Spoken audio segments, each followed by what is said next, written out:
Hinog na yung papaya natin. Pwede na ito pong harvest. Tamang tama. Ay, hallelujah.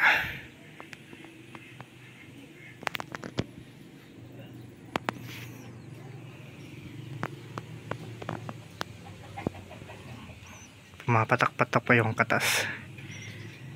Ang laki ng naging bunga niya, no? Tingnan nyo po yung pinanggalingan niya pong tanim sa lupa.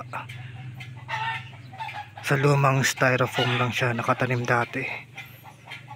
Tapos kumalat na po yung ugat niya. At yung lupa niya po ay kumalat na rin.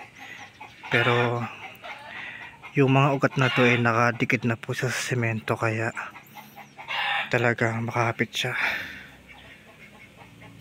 Eto na po siya, oh.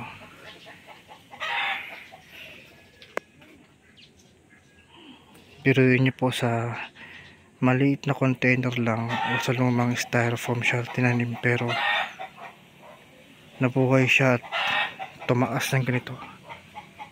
Siguro mga nasa 9 feet to ang taas nito ngayon.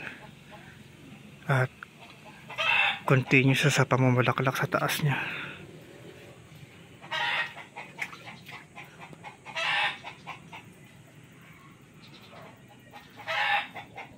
Nakakatuwa.